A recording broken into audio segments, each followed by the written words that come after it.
Welcome to the annual meeting of the Humboldt Foundation 2020. This year, things are a little bit different, and so is this meeting. So I'm proud to welcome you to the first virtual annual meeting.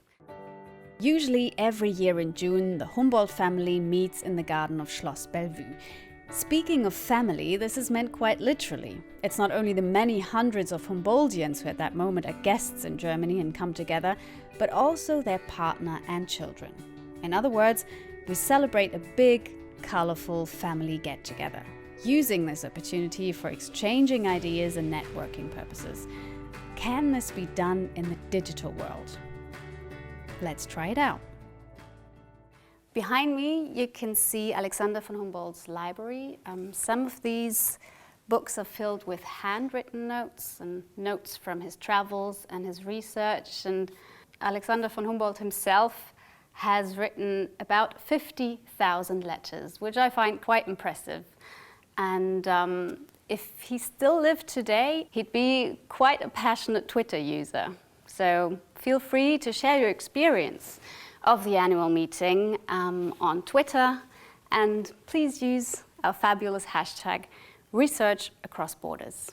It's a very powerful hashtag. International exchange, it's what our academic system relies on. And Alexander von Humboldt was a very big advocate for this idea. Maybe campaigning for it today is even more important than ever. And this is a perfect transition to welcome Enno Aufderheide, Secretary General of the Foundation. Hello. Hello, very nice to be here. Thanks for joining me. Yes, I'm glad. It's very exciting, our very first. So, Mr. Aufderheide, I first have to ask you maybe an unusual question. What's the parrot doing here? Yes, the parrot. Well, Humboldt was very, very fond of a parrot like this. It's a Vasa, a greater Vasa parrot from Madagascar. And there was a parrot that had been sold from Madagascar to France and then to the King of Bavaria. The King of Bavaria gave it to the Grand Duke of Weimar, the sponsor of Johann Wolfgang von Goethe. And when Humboldt visited Goethe, he was a good friend of Goethe, he met this parrot. And he was so fascinated that the Grand Duke gave it as a bequeath to Humboldt when he died. And then the parrot lived with Humboldt for 30 years. Yes, and it could talk. It would say, viel Kaffee, viel Zucker, Seifert, which means a lot of sugar, a lot of coffee, Seifert. Seifert was the servant of Humboldt. I hope you all have your coffees or wines or whatever prepared with or without sugar, because thanks to technology, you can join us from all over the world, and it's a beautiful thought that so many people can watch this from near and far. Mr. Aufderheide, this is the first virtual conference of the Humboldt Foundation. Could you give us an overview of what to expect? Well, fortunately, we can pretty much expect what we could usually expect from an annual meeting of the Foundation. So we will have a festive opening with talks by the President, even by the Federal President of Germany. But we also will have an opportunity to talk about research, about science, about humanities, and room to meet people, to make new acquaintances of interesting people. And of course, we will have a children's room. I'm ready, and I hope you are too. I'd like to give the floor to the president of the Humboldt Foundation, Hans Christian Pape.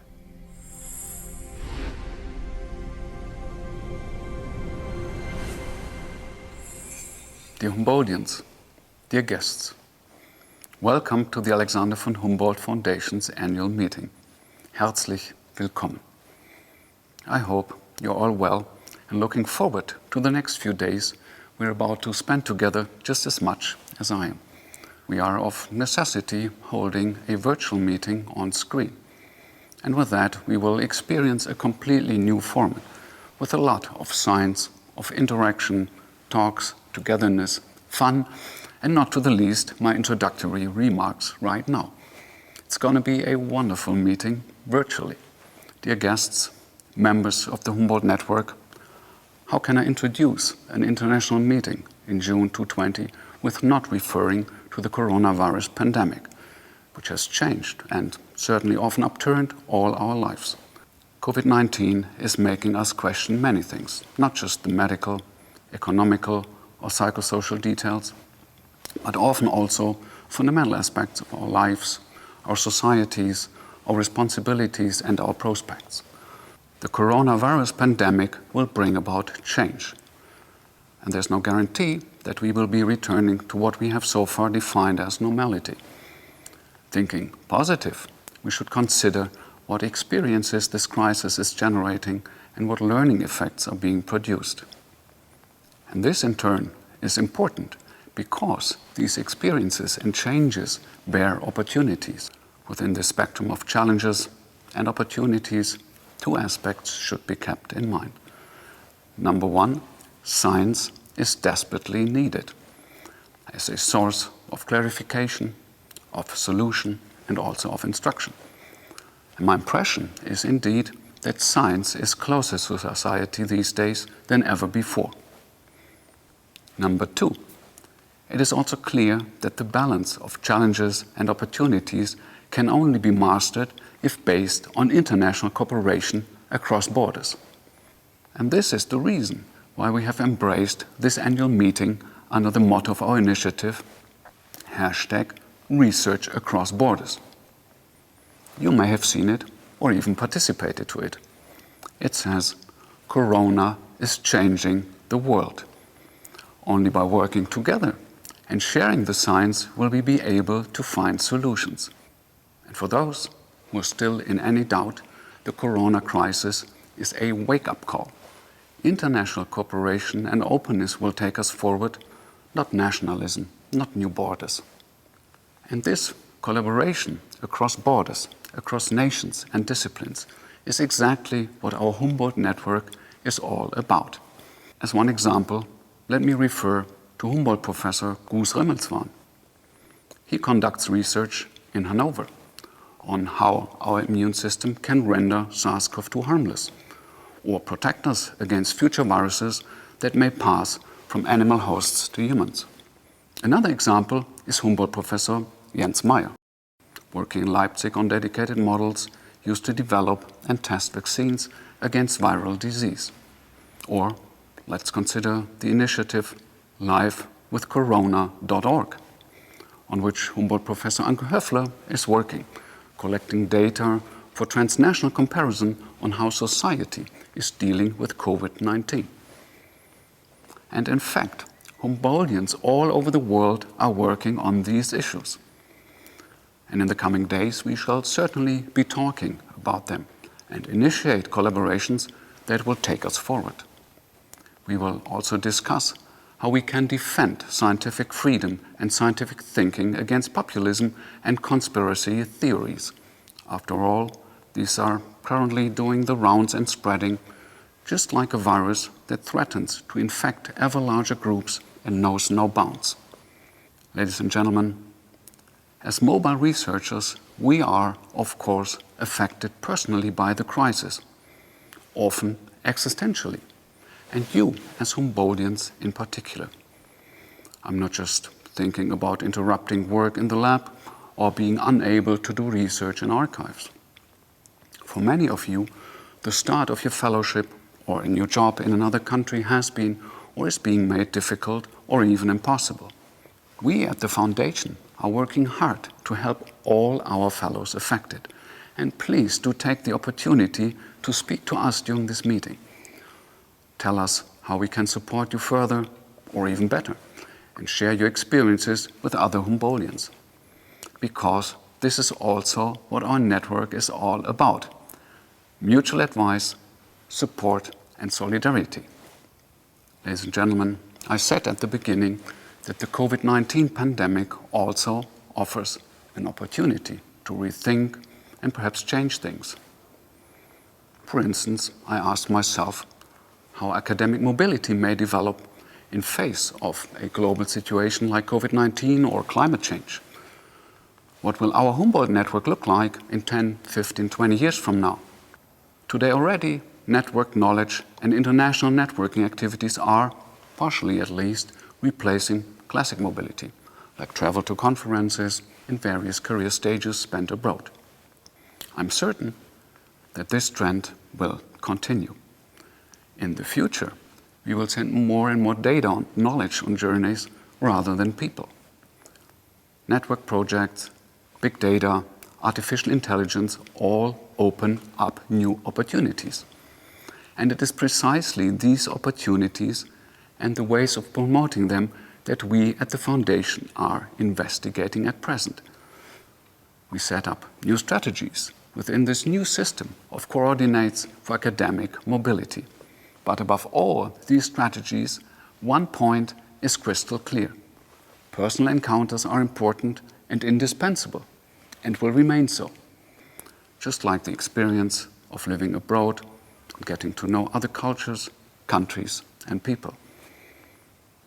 In fact, Humboldtians, you, are seen as international ambassadors of science. They form a network of academic diplomacy and trust.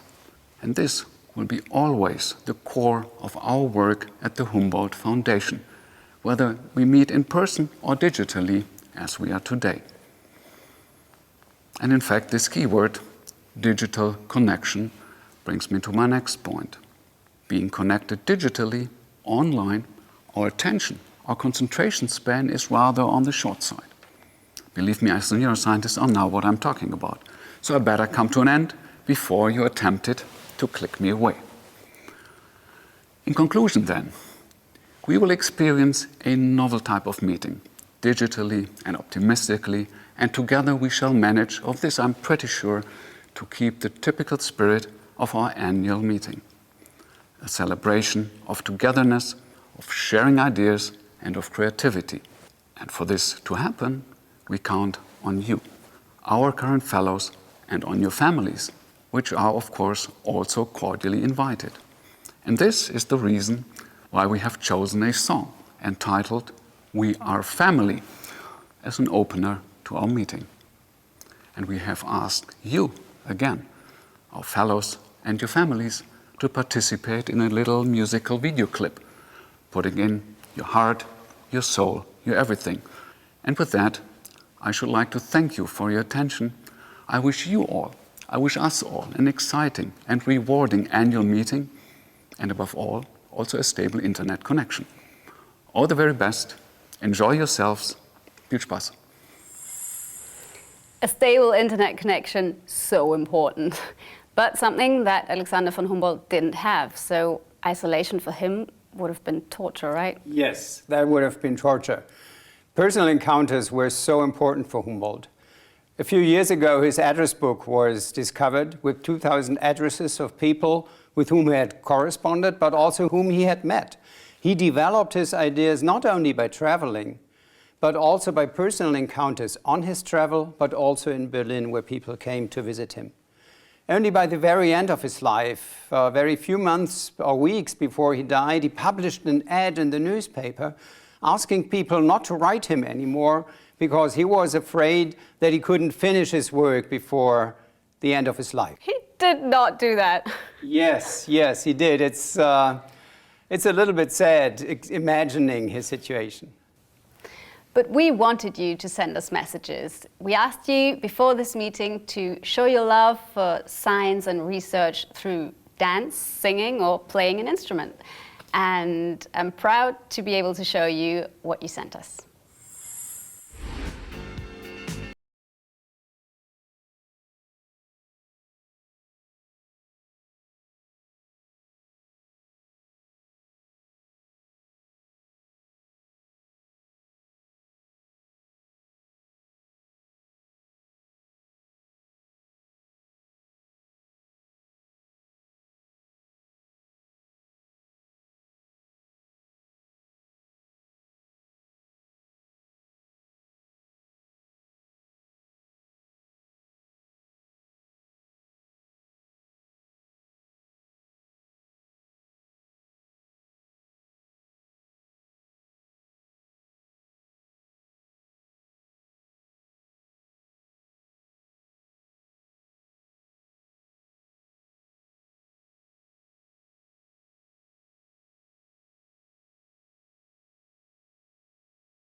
what a great performance.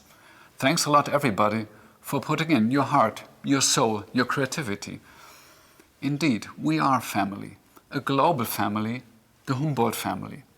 The President of the Federal Republic of Germany, Frank-Walter Steinmeier, has gladly accepted the invitation to celebrate our worldwide Humboldt network and to acknowledge its contributions in solving the challenges of today. Sehr geehrter Herr Bundespräsident, Mr. President, welcome to our virtual annual meeting. We are much honored to have you with us.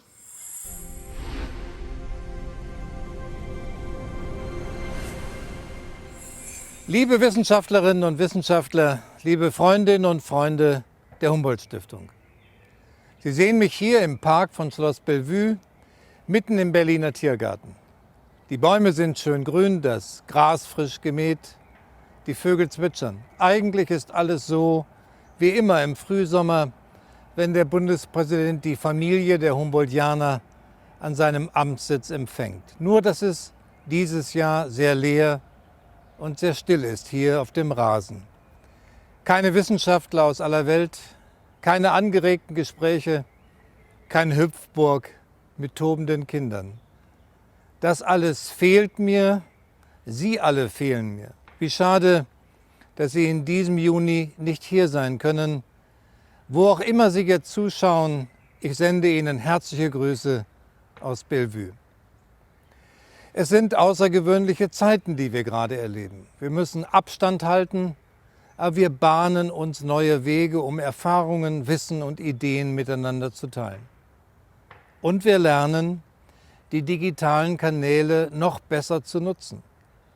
Die Jahrestagung der Humboldt-Stiftung ist ein schönes Beispiel dafür, was alles möglich ist im virtuellen Raum.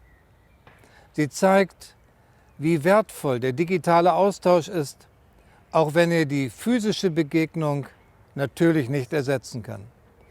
Sie von der Humboldt-Stiftung überbrücken Distanzen zwischen Menschen, Nationen, Disziplinen, auch und gerade in der Corona-Krise. Dafür meinen ganz herzlichen Dank.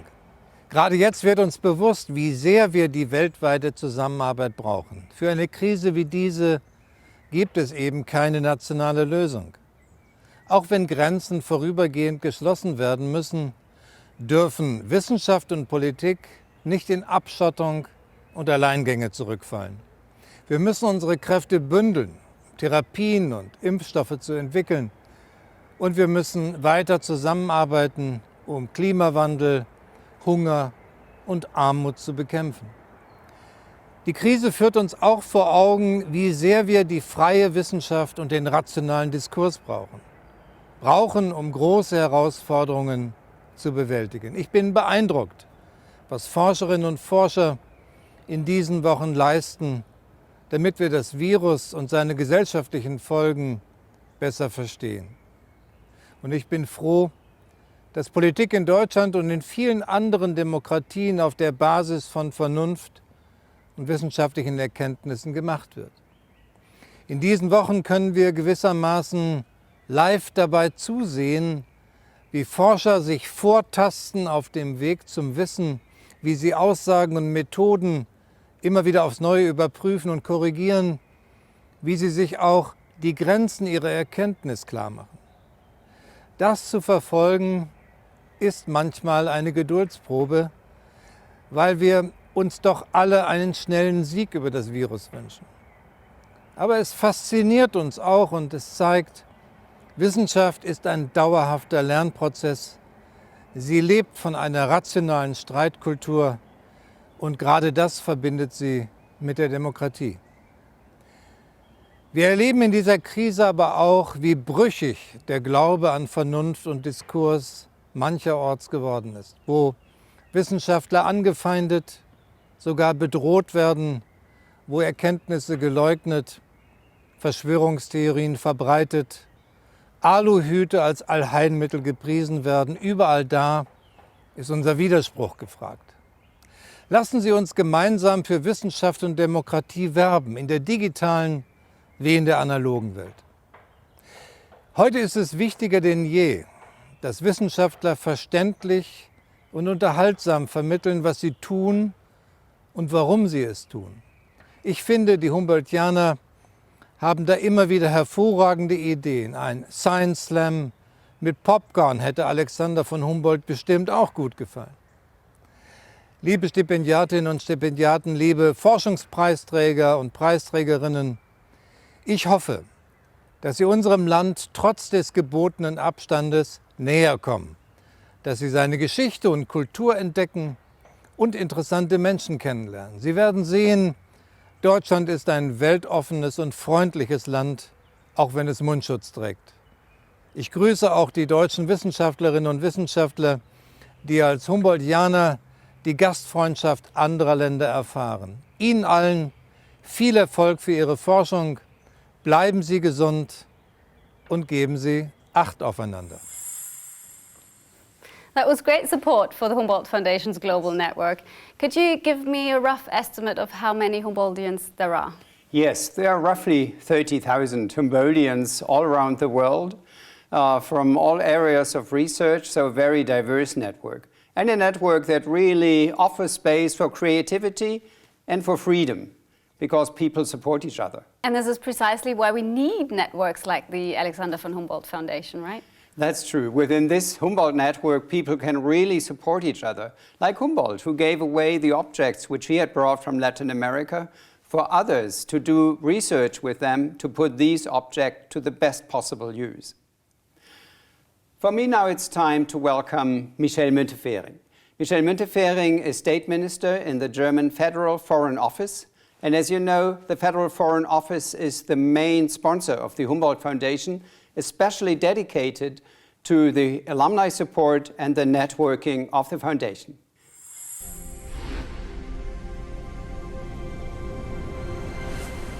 Liebe Humboldtianerinnen und Humboldtianer, liebe Gäste. Alexander von Humboldt mochte keine ausgetretenen Pfade. Auf seinen Reisen war ein ums andere Mal sein Improvisationstalent gefragt. Gut, dass die Stiftung, die heute seinen Namen trägt, mit genauso viel Energie und guten Ideen auf unerwartete Herausforderungen reagiert. Wegen Corona findet die Jahrestagung der Humboldt-Stiftung erstmals komplett digital statt. Einerseits schade, denn die Jahrestagung ist normalerweise eine Gelegenheit für unendlich viele spannende Begegnungen und Gespräche mit Hunderten von Humboldtianerinnen und Humboldtianern, ihren Familien und den vielen Freundinnen und Freunden der Stiftung. Andererseits setzen Sie mit Ihrem digitalen Treffen ein enorm wichtiges Zeichen. Wir bleiben miteinander in Verbindung, gerade jetzt. Corona hat uns allen noch einmal vor Augen geführt, dass wir die globalen Probleme des 21. Jahrhunderts nur als globale Gemeinschaft meistern können und dass Wissenschaft dabei eine herausgehobene Rolle spielt. Ein Virus kennt keine Grenzen, gute Ideen und wissenschaftliche Innovation aber auch nicht. Das zeigt das Netzwerk der Alexander von Humboldt-Stiftung immer wieder, auch in diesem Jahr.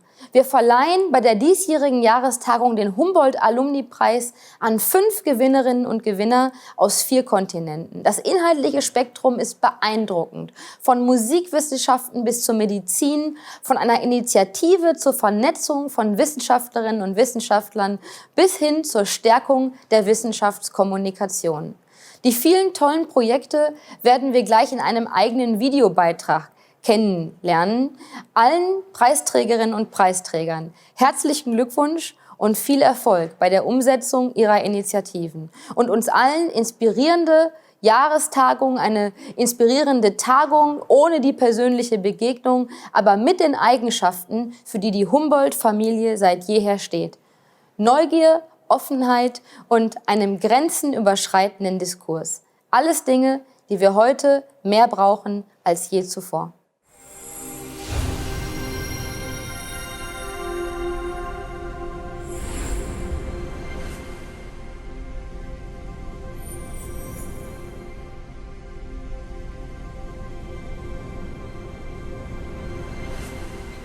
The principal motivation for this initiative was the visible marginalization of women.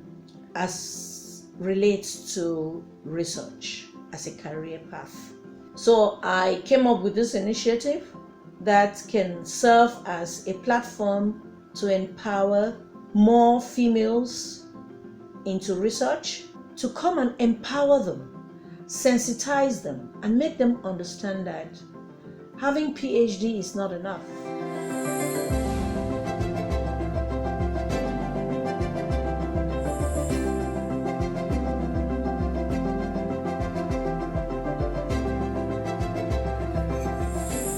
Malaria is kind of forgotten. And I think one of the major issues in malaria is the fact that it is not really a major problem of the West at the moment. It's a problem of Africa and developing countries. Have shown that we can receive just 60% reduction in malaria morbidity if we implement the mosquito larvae control alone, treatment with pesticides, or bush clearing, in simple terms, making sure that the breeding grounds are not encouraged, they are interrupted, so that the mosquitoes, the larvae will then die and not develop into adults. So this is what has inspired us to start this initiative.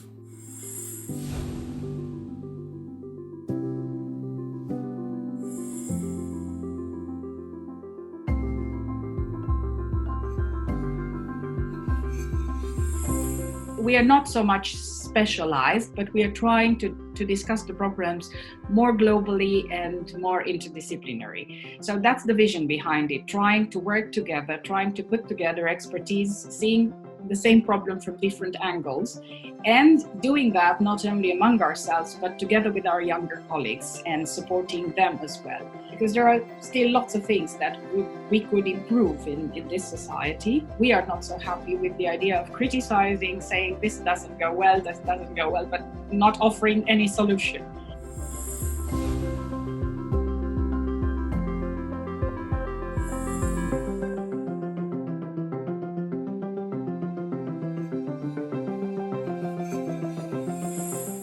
Joseph Haydn described his music as being a universal language.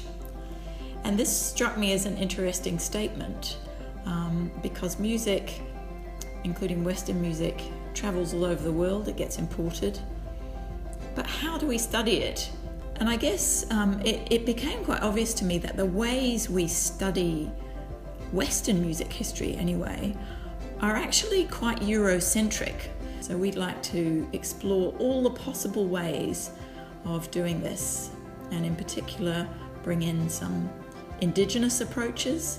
I think that working with different people in different countries is going to be the lifeblood of this network.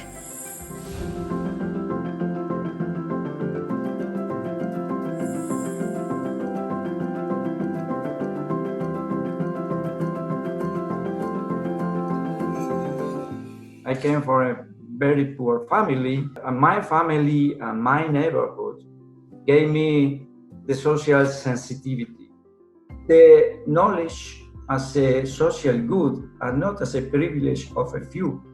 Because we understand, as Alexander von Humboldt understood, that when you share knowledge, you are not dividing something, you are multiplying. He understood that the knowledge should be available for everyone. Great. It is so encouraging to learn about the research of Humboldtians. They are doing research in all areas you can imagine. And they are also committed to making this world a better place by tackling global challenges, by supporting women scientists to really participate in their research systems, by improving science communication. We can be very glad for your work. Thank you very much. Herzlichen Glückwunsch. The Humboldt Foundation currently supports more than 1,500 academics and scholars. And unfortunately, we don't have the time to let you all talk about your research. This would definitely surpass the average attention span online. But we have asked 2 Humboldtians to show us a photograph or an object that they associate with their work in a very special way. And this is what they sent us.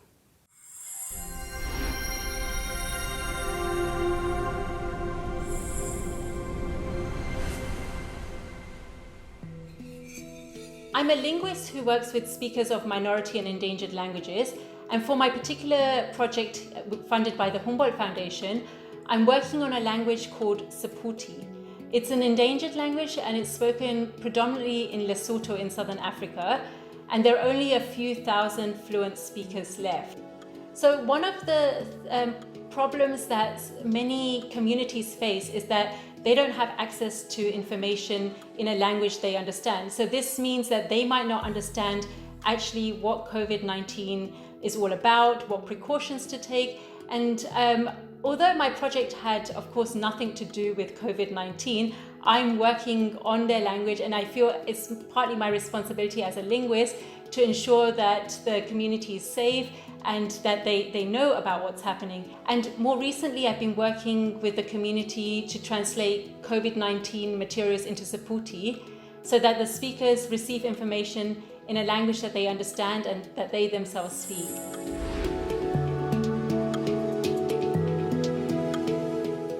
My research here in Bonn, in Germany, has to do with the how theological concepts are giving meaning to political concepts, and how political concepts are giving meaning or shaping theological concepts. My project is about how theology, politics, philosophy and biology come together when we think about the community. So the object I've chosen is my University of Hamburg tote bag. This tote bag brings back a particular fond memory of my time as a Humboldt Fellow, as it helped me out in a rather difficult situation which I found myself in recently. And I even use it on my field trips in Southern Africa. And last August, I was in Lesotho on a field trip as part of my Humboldt project.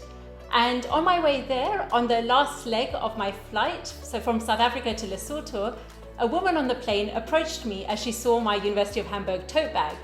And it turned out that she was an alumnus of the University of Hamburg and was currently working in Maseru. Now, if we fast forward several months, actually many months, in March this year, I was conducting fieldwork in Lesotho. And I was in a remote rural area, far from any town or city. And this was also around the time when the Corona outbreak had started in Europe. I started getting worried messages from my husband and from my friends, and they were telling me, hey, Sheena, you should come home. Things are getting really bad here. And so I decided to interrupt my field trip and go home. But at that point, it was already too late. Flights were cancelled and Lesotho was about to impose a nationwide lockdown. So I found myself blocked in Maseru, a city which I basically didn't know very well. And then I remembered the University of Hamburg alumnus that I'd met on my flight 8 months ago and who worked in Maseru. And thanks to her generous help, I got contacts with the relevant local authorities. I made new friends who helped me find a secure accommodation in Maseru. And knowing her made what could have been an even more difficult situation more bearable and pleasant. And it all began with this tote bag. And I also owe a special thanks to the Humboldt Foundation, who knew about my situation and who helped me with the repatriation. I ended up spending about a month stuck in Maseru and managed to get on the last repatriation flight out of Johannesburg, which was organized by the German government. I chose this photograph because it has like different levels of reading. I will start with the basic one. That is that I am here in Germany with my family. That was my daughter and my wife. And we have such a lovely time here in Bonn, in Germany. And one of the things we like the best here in Germany, it's the Carnival. Here in Bonn and Cologne, the thing is absolutely crazy. The people here in Germany are quite like, they do not speak loud. They are very tidy, always very, and suddenly they go on the opposite side and they turn absolutely crazy. In Argentina, this does not happen because we are already crazy all the time. So it's not such a difference. But here in Germany, it was kind of surprising. Such great minds. Thank you so much for your contributions. And Mr. Aufderheide, I believe it's now time for some music. Yes, it's time for music. Last year we celebrated Humboldt's 250th anniversary, and this year we celebrate Ludwig van Beethoven's 250th anniversary. Beethoven was born in Bonn. Yeah, actually he spent more time in Bonn than Mozart spent in Salzburg. Susanne Kessel, a pianist from Bonn, she invited 250 musicians from different genres to contribute pieces that are linked to Beethoven, and we will hear a few of them. And the first one to play will be William Kinderman. Bill Kinderman is a Humboldtian, and as Alfred Brendel, a very famous pianist, put it, William Kinderman is a very rare bird. And the reason why Brendel said that is that Kinderman is both a famous researcher, a scholar on Beethoven's work, and a very, very good pianist, sought after in many countries. Today, we will not hear Bill Kinderman as a pianist, but he is contributing as a composer.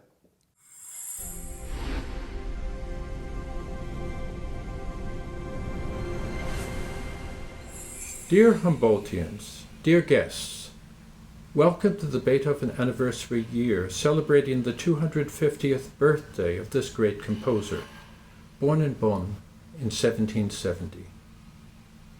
You'll now hear Susanne Kessel playing excerpts from her composition project, 250 piano pieces for Beethoven.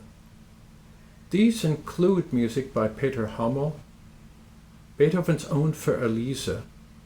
To begin, she'll play the conclusion of a piece of mine, a meditation on Beethoven. This music dwells on a repeated motive of 5 notes, a sounding emblem for the letters in his name. Variations unfold, conveying a mysterious, obsessive atmosphere. A dynamic development yields explosive, modernistic gestures, testing the limits of the piano. The meditation looks forward and back, surveying past, present, and future. It closes with the obsessive idée fixe, pointing into the silence beyond. Music that will be heard right now.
I hope you're all wearing your Humboldt t-shirts. We got changed and I quite like it. Mm-hmm.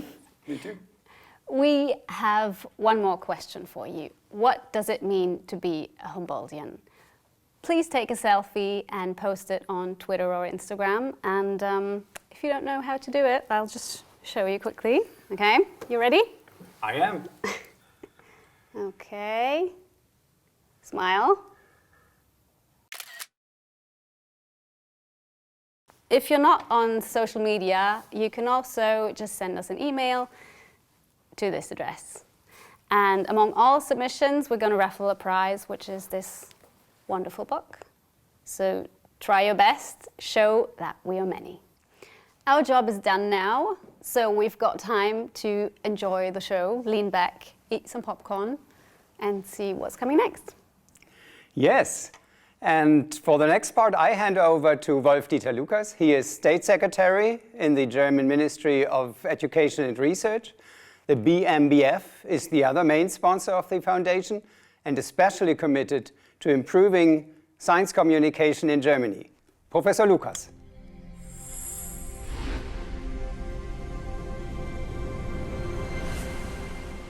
Liebe Humboldtianerinnen und Humboldtianer, die Welt der Wissenschaft ist eine vernetzte Welt. Eine Welt der Kommunikation und der Kooperation. Die Wissenschaft kennt keine nationalen Grenzen. Sie kennt nur die Grenzen ihrer eigenen Erkenntnis. Wer in dieser Welt der Wissenschaft leben will und sich diese Welt erschließen will, muss wie schon Humboldt auf Reisen gehen, eine Zeit lang im Ausland verbringen, anderen Denkweisen begegnen, um mit eigenen neuen Ideen zurückzukommen. Die Alexander von Humboldt-Stiftung ermöglicht diesen Austausch unter dem Motto Exzellenz verbindet, be part of a worldwide network. Und sie tut gut daran. Denn eine freie, globale Welt der Wissenschaft passt zur Demokratie, passt zu unserer Demokratie. Die Demokratie ist auf den freien Austausch der Gedanken angewiesen. Und Politik braucht die Wissenschaft als Grundlage für ihr Handeln. Und die Wissenschaft braucht den Schutzraum der Demokratie. Aber die Wissenschaft gibt es nicht. Es gibt die zahlreichen Wissenschaftlerinnen und Wissenschaftler mit dem Drang, Neues zu entdecken, Neues zu schaffen. Die Welt besser zu verstehen und die Welt immer ein wenig lebenswerter zu machen, immer ein wenig besser zu machen. Eine wichtige Aufgabe der freien Wissenschaft ist, den Dialog zu suchen, Debatten zu versachlichen und über Herausforderungen und Chancen wissenschaftlicher Entwicklungen aufzuklären. Ich bin der festen Überzeugung, dass zur Verantwortung der Wissenschaft stets der wechselseitige Dialog mit der Gesellschaft gehört. Aktuelle Umfragen während der Covid-19-Pandemie zeigen, dass fast 3/4 der Befragten in Deutschland der Wissenschaft und der Forschung vertrauen. Das sind mehr als in normalen Zeiten und vielleicht auch mehr als in anderen Ländern. Sie alle möchte ich deshalb ermutigen. Vermitteln Sie Ihre Erkenntnisse und bringen Sie sich in öffentliche, aber auch kontroverse Debatten ein. Machen Sie anderen Lust auf Wissenschaft. Anderen Lust auf wissenschaftliche Erkenntnisse und seien Sie dabei kreativ. So, wie wir es gleich im Humboldt Science Slam erleben werden. Ihnen allen wünsche ich dabei und in den nächsten beiden Tagen interessante Einblicke und Erkenntnisse. Nun übergebe ich das Wort an Herrn Dr. André Lampe und wünsche Ihnen allen viel Freude beim Humboldt Online Science Lab.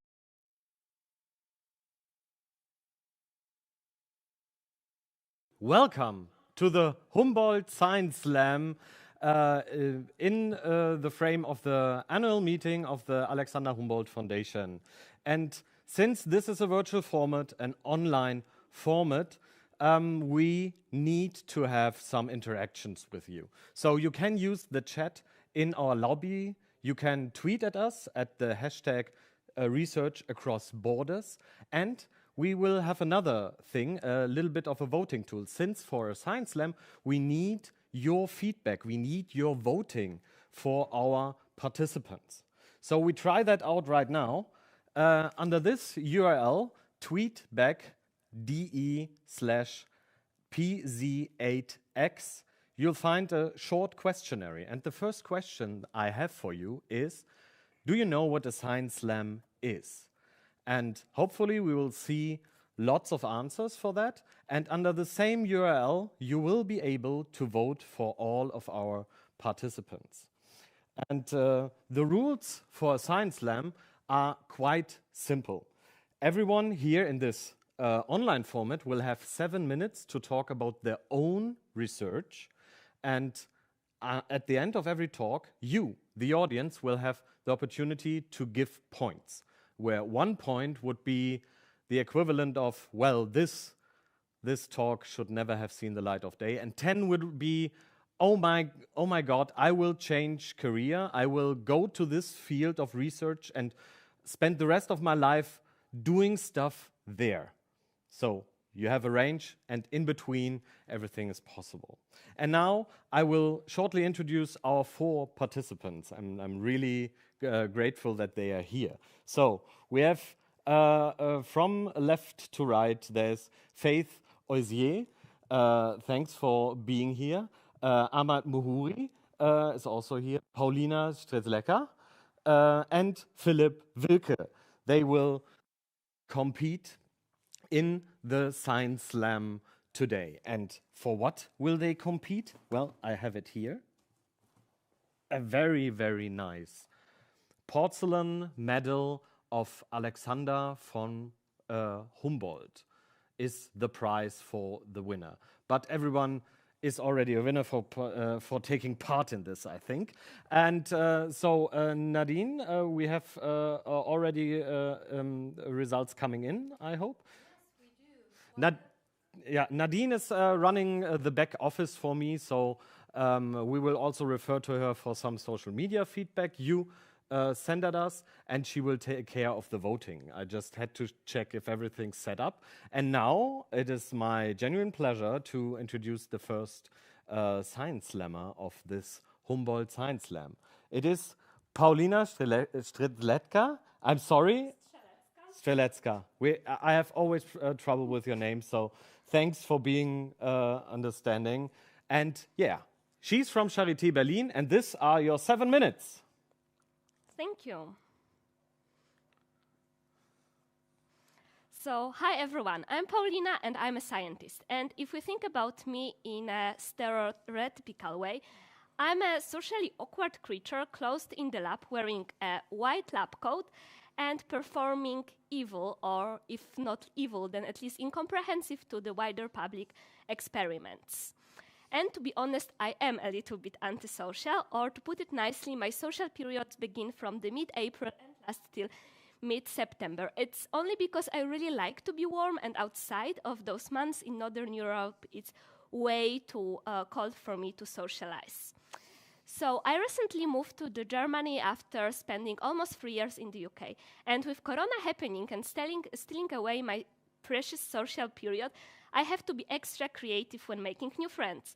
And what experience in UK taught me is that the way you speak about your job can either make you help you make friends or not.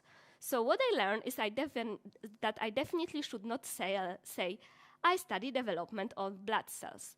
That can only scare people. Instead, I can say I'm making zebrafish happy, and this is good, this is intriguing. And the people want to listen. And to be honest, I didn't even have to lie that much because, believe me or not, but my research in UK involved from time to time extracting the sperm from male zebrafish. And in case you can't believe me, this is actually a picture of me extracting sperm from zebrafish. Props to my considerate lab friends. So in Germany, I know that I should never say that I study clonal hematopoiesis. And that takes us back to the title of this science slam, which is the bloody antisocial cells and the battle between fruits and smoothies. So what I actually mean by bloody antisocial cells. Sorry for all my German-speaking friends, the cells are not really verdamped, they are just blutig. And in human body, all the blood cells are developing from the hematopoietic stem cells, like my friend here, let's call her STEMI. And the different mature blood cells have different function in the body. So for example, white blood cells are protecting the body against pathogens like bacteria or recently hotter topic viruses, whereas red blood cells, erythrocytes, are responsible for transporting the oxygen. And we can picture them in this more boring way, as I usually do during my science talks, or in this more exciting way, like at my favorite manga series, Cells at Work. Here we have a brave leukocyte who just finished a deadly battle with corona, or a clumsy erythrocytes. And what my research is about is how the production of those cells changes when we are getting old. So I like to think about the cells that they're kind of similar to us. At the end, they are inside of our body, and they are part of us. When we are children, we are very open, we are happy, we socialize with everyone. However, it changes when we are getting older. We are getting our preferences also in terms of friends. So we can't really change our environment so that we have only people we like around each other. So in order to avoid interacting with people we don't like, we can do a recently popular thing and social distance ourselves. However, our cells can't really do that. At the end, they are inside of our body, so if they start social distancing, that can only end bad. So our cells can produce more cells which are like them. Let's think about STEMI again. When we are getting older, STEMI, our hematopoietic stem cells, can get the mutations, and the mutations gave them superpower. They can produce more cells which are like them. This mutation is represented here on the slide with a star, and let's think about the star as a love for coffee. Coffee lovers are a little bit antisocial. They don't want to interact with tea lovers. Therefore, they're making sure that it's going to be more coffee lovers around them, and this phenomenon is called clonal hematopoiesis. So what's the big deal, you may ask? Well, the problem is that usually any kind of imbalance is not great. And this is also the case here. Our society is getting older, and clonal hematopoiesis affects between 10 to 30% of people over 60. The problem is that clonal hematopoiesis is associated with the increased risks of blood cancer and heart diseases. Or, to put it boldly, you have clonal hematopoiesis, the chances of you dying prematurely are higher. So what I am interested in is to study the difference between cells with the mutations and cells between the mutation, and check what is special about those cells which do have the mutations. Pretty easy, you may say. So let's start. Please look at those two cells, and please name 5 differences between them. Difficult? You think they look the same? Well spotted. Congrats to all of you who did that. To a naked eye, those cells are actually the same, and they're also not really talkative, so I can't really expect this scenario to happen. Hi, Paulina, I'm a cell with a mutation you're looking for. Hi, Paulina, I'm just a normal cell, don't mind me. So in order to do what I want to do and compare between cells with and without mutation, I have to look inside the cells. And what I'm doing, I'm using RNA-seq. And finally, we are at the smoothie and fruit battle. You got 1 minute. So I can use RNA-seq in 2 different ways. I can make delicious smoothie, which is like putting all the cells into the blender, and this approach will show me which cells have the mutation that they're basically represented by the stars floating in the smoothie, but I wouldn't be able to pinpoint whether STEMI here has the mutation or not. So I have to do single-cell RNA-seq, which is more like making a fruit salad. And in this approach, I see that banana has a mutation, or kiwi, or the blueberry. So pretty easy, you may say. Well, in theory, yes, but analyzing the data, it's pretty difficult. And here you have a proof of that. This is a Cambridge postdoc enjoying her Sunday evening, just when I got my first single-cell sequencing data. But as I mentioned at the beginning, I'm a little bit antisocial, so for me, this is just a fun evening. Thank you. Paulina, thank you. And now it is up to you, dear viewers, to go here, if you did not already have done it, to cast your vote for Paulina's talk. And Nadine, do you have something from the social media side of the things here? Yeah, then I'm eager to see what's happening. Finishing the second stage of my aging chamber for microplastic degradation while participating on the annual meeting of the Humboldt Foundation, the advantages of online events. Yeah. Hey, Walter, nice to have you with us. Keep on watching, and maybe you tweet us how you like the Science Slam so far. It is nice to see scientists at work already and watching on the side the live stream, and maybe give us a little bit of insight what you're doing in your research. That would be really interesting. And now, I think it is time for our second participant. Mohuri is from the University of Heidelberg, and what he is researching, he will tell us right now. Your 7 minutes, Anap. Thank you. Honored guests and my fellow Humboldtian, welcome to the annual meeting of the Alexander von Humboldt Foundation and the Humboldt Science Slam 2020.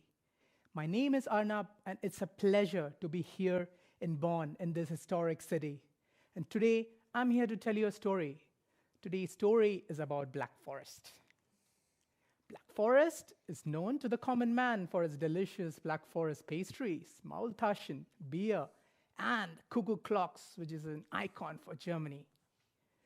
But during the winter, this gets covered with snow and transforms into a skiing heaven.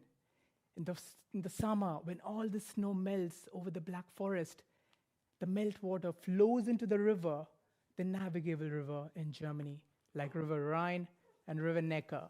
And it flows through my town, and it probably flows through your town.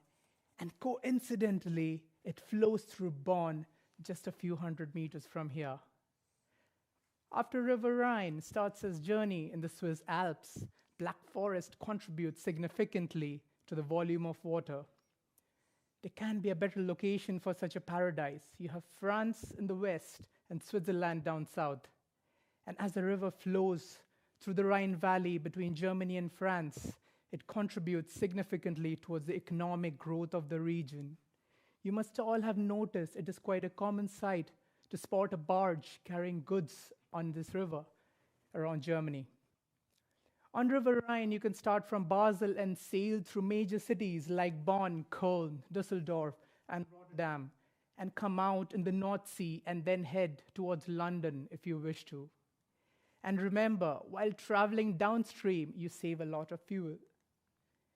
And that's some quality wine and champagne for you if you like to have some. River Rhine also supports industries like agriculture and tourism. In short, the volume of water flowing into River Rhine is essentially determining a big chunk over the Rhine Valley, big chunk of economy and the adjoining Black Forest. And there is a reason it is so important to understand the state of the winter precipitation of snow over the Black Forest.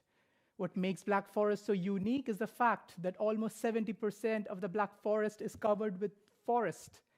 And Black Forest is a vast region. You can go on collecting data at every point and interpolate it later.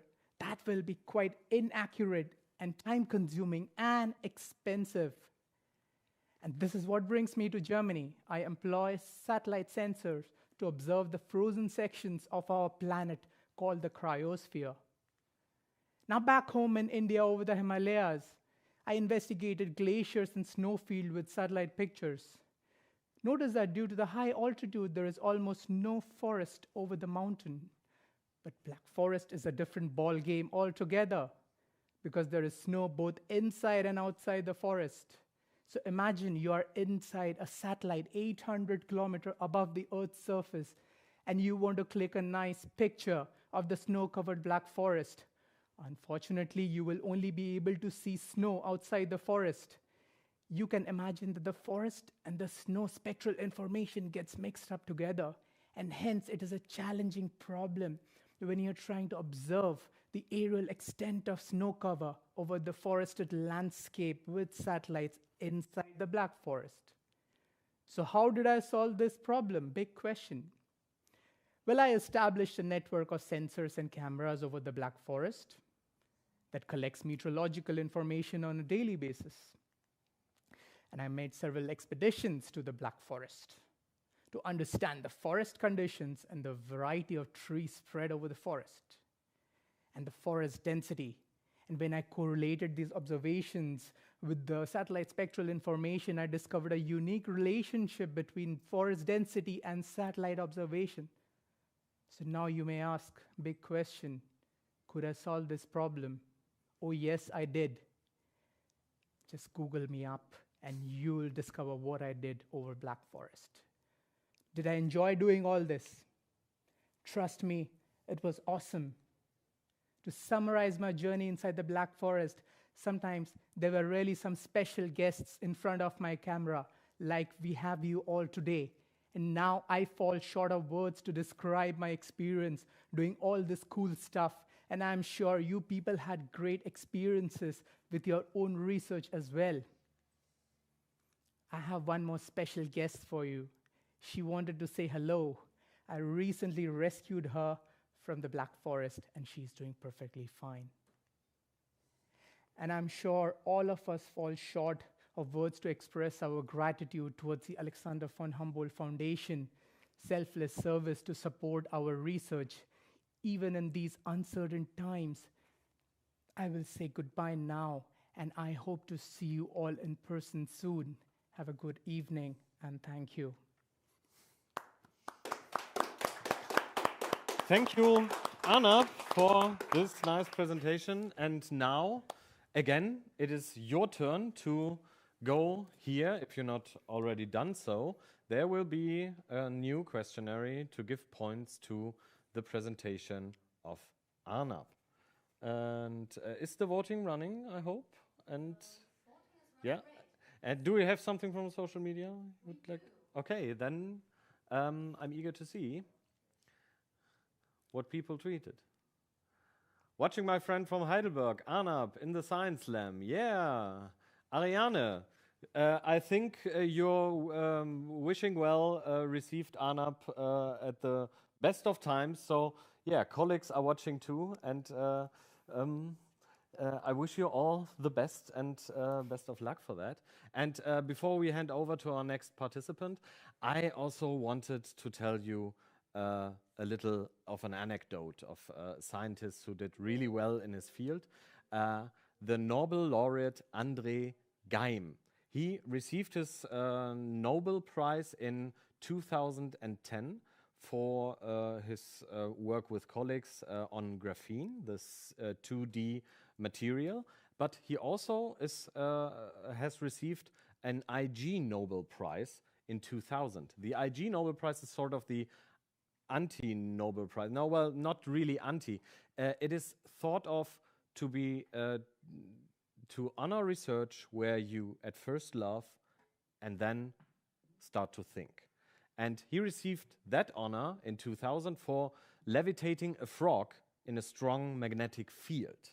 And the paper describing this process was co-authored by a hamster.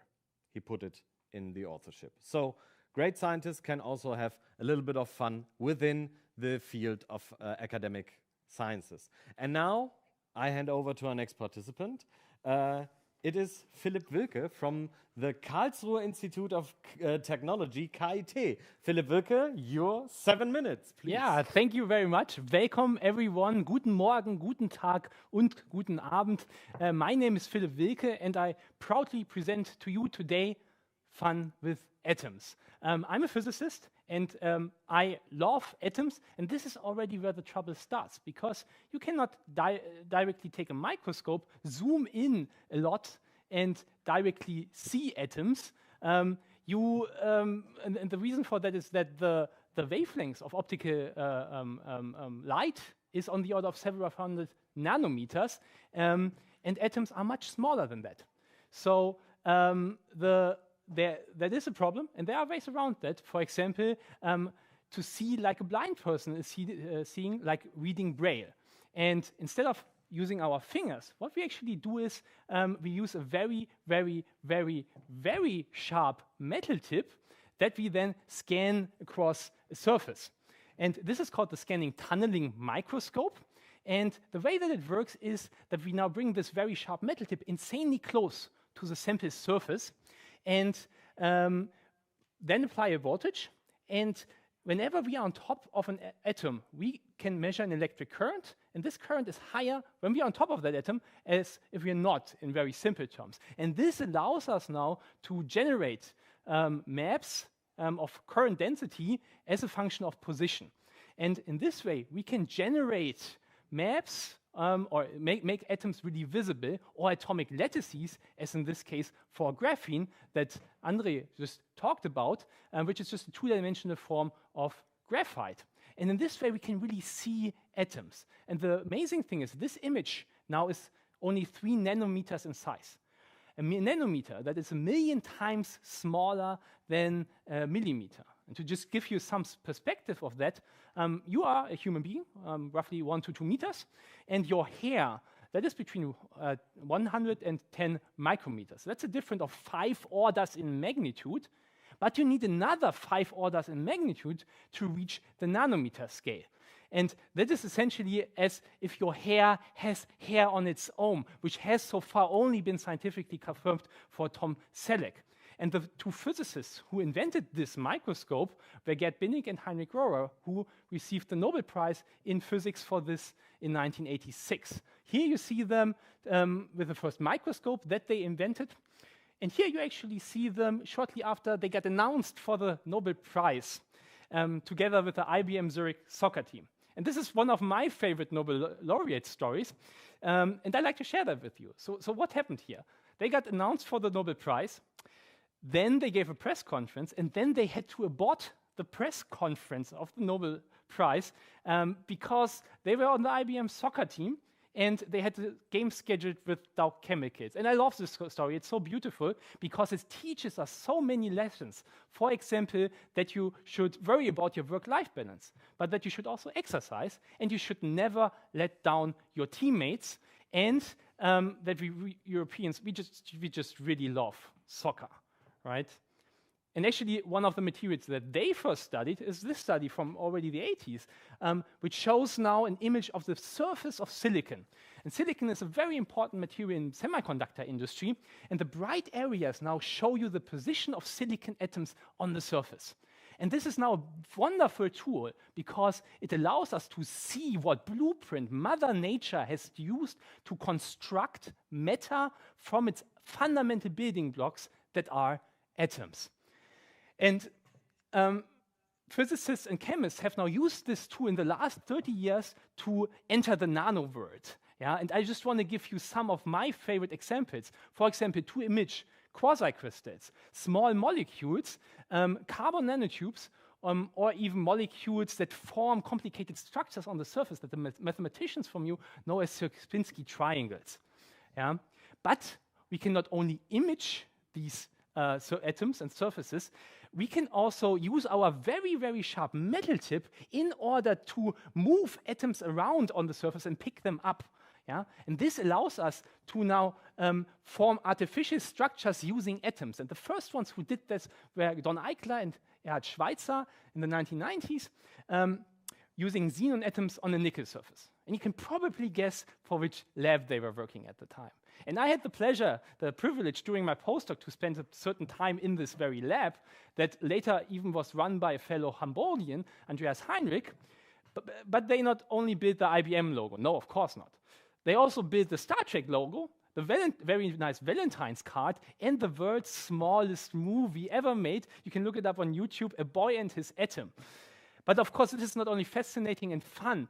This allows us to study current boundaries in technology. And I want to just give you one example. The structures, the units that we use for data storage and data processing, transistors and hard drives, they have now reached a unit size of roughly tens of nanometers. So this is already very, very small. But for us, of course, this is still large because these units still contain 100,000s of atoms. And one of the problems is that they have to be stable, that you have to save information there, 0 or 1, a bit. Yeah? And at this scale, quantum mechanics gets already in the way. And my colleagues could already show in 2012 that you could store one stable bit of information in only 12 iron atoms. And we could actually break this record a couple of 3 years ago by storing 1 bit of information in 1 atom, in the magnetic state of a holmium atom. And this is really amazing. However, can we scale this up? Can we build a device with our microscope? No, we can't. But we can show that it's in principle possible. And hypothetically, if you would build a device with this storage density, what you could do is store the whole iTunes library on the device of the size of a credit card. And just think about that. Without any internet, you could listen to every music ever made. The good ones, the bad ones, and of course, your favorite German Volksmusic that you so dearly remember from your stay in Germany. And with that, I'd like to close. I thank you very much. If you want to get in touch or learn more, here's my homepage, atomholics.de. And I hope you had as much fun with atoms as I have. And with that, I'd like to close. But remember, do not trust atoms. They make up everything. Thank you. Philipp Wilke. Yeah, and it is now your turn, dear audience. Again, I'm holding up this URL, and you should all be already be there to cast your vote now for Philipp's talk. Remember, 1 is not so good, and 10 is the best vote you can give, 10 points. And we were crunching numbers in the background to give a mean of that voting overall who participated in the voting. Do we have something from social media? Yes, we do. Okay. Then? Yeah, and you did pretty cool stuff with atoms. Right, there is not only a boy and his atom visible on YouTube, but there are several others on video platforms, and as I can see, as a GIF as well here on Twitter. And another short anecdote I want to tell you. Since we heard from so many papers Philipp mentioned just now, I want to cite a paper myself. And in Nature Chemistry, Volume 6 in 2014, there was a paper by Alexander F.G. Goldberg and C.J. Chemjobber, and it was entitled A Comprehensive Overview of Chemical-Free Consumer Product. It featured a short abstract, and then at the end, some references and acknowledgements, and 2 empty pages. I really enjoyed reading that paper.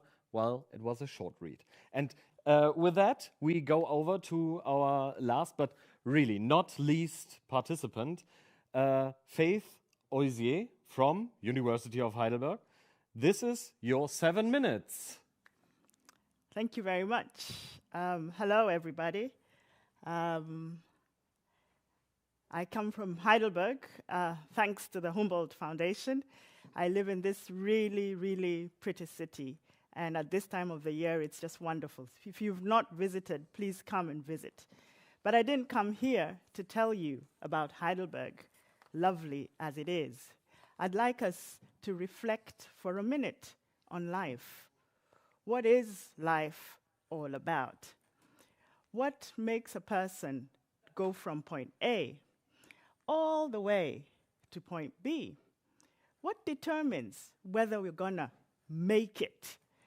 Do you want to get there? I certainly do. But not everyone is gonna have that chance. By the time I finish my science slam, 7 minutes, 4 children will have died of malaria. They won't have that chance. Dreams will be buried. It's very sad. And so we want to try and fix that. In my team, we believe that we can make malaria history through vaccination. And you say to me, really? And I say, yes. And you say, how?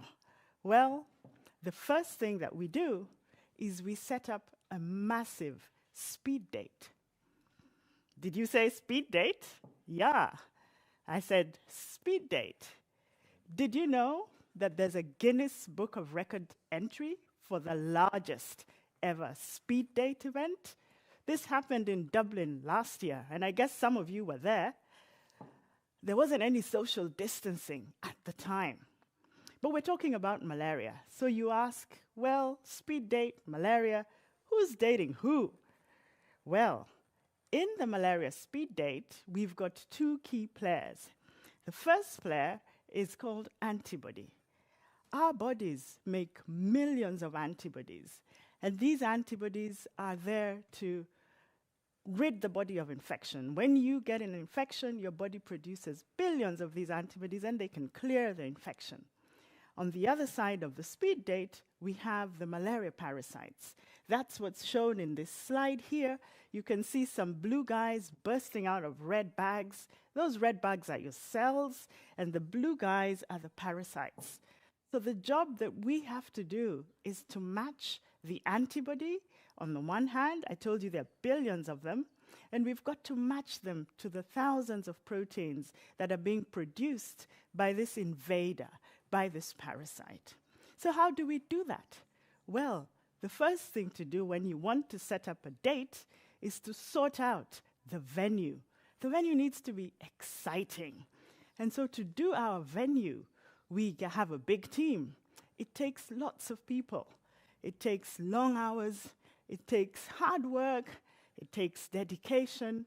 It takes commitment. Some days are good. Some days are not that good. And in some days, it really feels like, oh my God, it's the end. But finally, we get what we want. And now, in this gentleman's slide, you can see a little chip, and that's the venue for the speed date. And so I'll show you what it looks like. I'll blow it up. This is what it looks like before we bring the parties together. What you see there is a slide. Every dot is a malaria protein that's been stuck onto the slide. And so in the experiment, we ran billions of antibodies over that slide. And after, this is what you see. Connections have been made. Antibodies have found their target on the merozoite, and the slide literally lights up. If you look carefully, you will see that some connections are stronger than others. And if I could show you real data now, here you're looking at 10,000 samples with billions of antibodies that we've run over this slide. And in red, love is in the air. The match has happened. People are happy. In blue, it didn't quite work out. And they're hoping for another speed date event next year. But is that enough? When you meet that person that you're really attracted to, you don't turn away and say, oh, it was good to see you, bye-bye. Oh, no. You say, hey, let's get engaged. Let's walk down the aisle. Till death do us part. Bis der Tod uns scheidet. So, for the malaria dating game, it's not enough for us to just meet. We actually have to set up a fatal connection. What does that mean? That means it's not enough just to get to know each other. We want this meeting to result in death. So how do we do it? And by death, I don't mean your death, I mean death of the parasite. So how do we do that? Again, our bodies come to the rescue. What you can see now is a phagocyte, a white cell that your body produces, and stuck to it is the merozoite, and it can stick there because of the antibodies that you produced. If we make a cartoon of this, there we have the merozoite, you can see it. Those little guys are antibodies binding to it. 1 minute left. And here comes our white cell ready to chew up and destroy that bug. So, our date is over. The magic has happened. The couple has met. It results in death.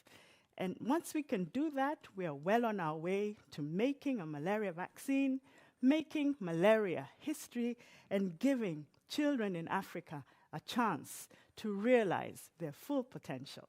Thank you. Thank you, Faith. Yeah, and now it's up to you, a final time, to go to the voting. If you're not already done so, tweetback.deppp PZ8X.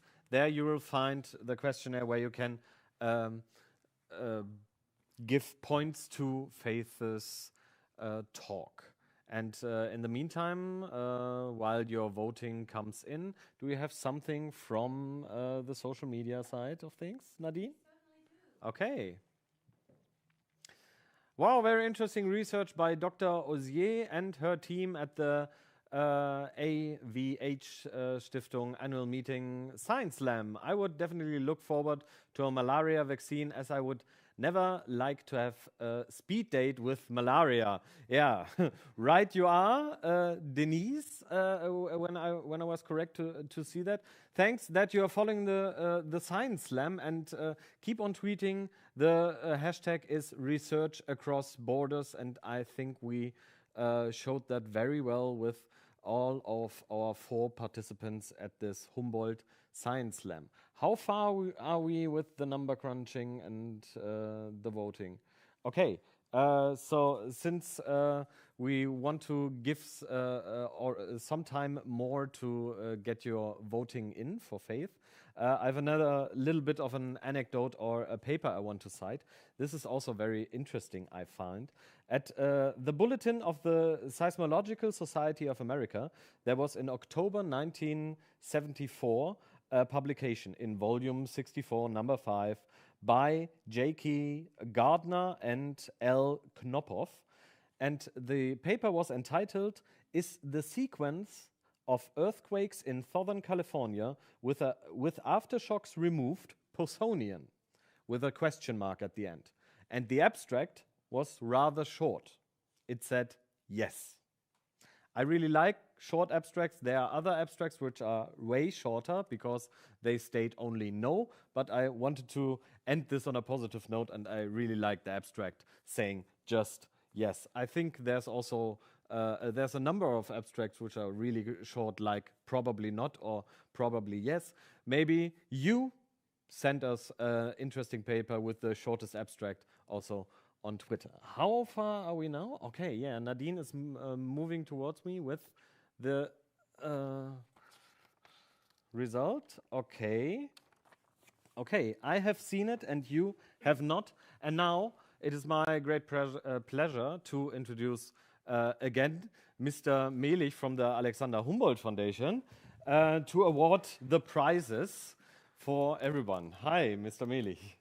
So, hello viewers, I'm really happy to be back here and to join this historical event, the first Humboldt Science Slam ever. What can I say? Fantastic. 4 participants, 4 winners, 1 champion. We do not know about the champion, but we know about the participants. We know about the winners. These are those people who took the courage to take the initiative to sign into this Humboldt Science Slam first. Second, they took the courage to come even here in times of pandemic, but we are in a distance. And they did it. They made it. They did write history into the annals of the Alexander von Humboldt Foundation. I am myself experiencing the 13th annual meeting. Do you know which one I will remember forever? Okay, the answer is clear. So let me first thank those 4 participants, 4 winners. Thank you very much to Faith, to Anna, to Paulina, as well as Philip. Let's celebrate them.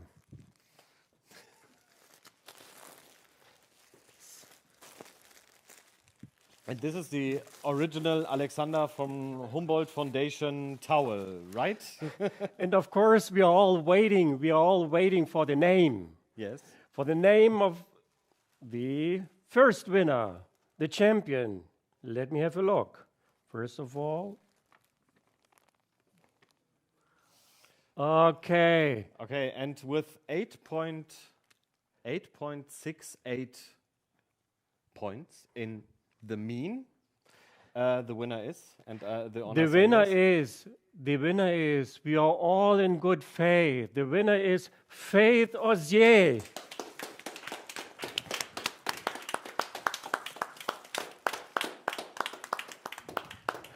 I'm so happy. We met a couple of years ago celebrating her Sofia Kowalewska Award. This was a great time. She gave a great lecture. So I was hoping for you and for everybody here. Thank you very much. Celebration. Yes. Something left?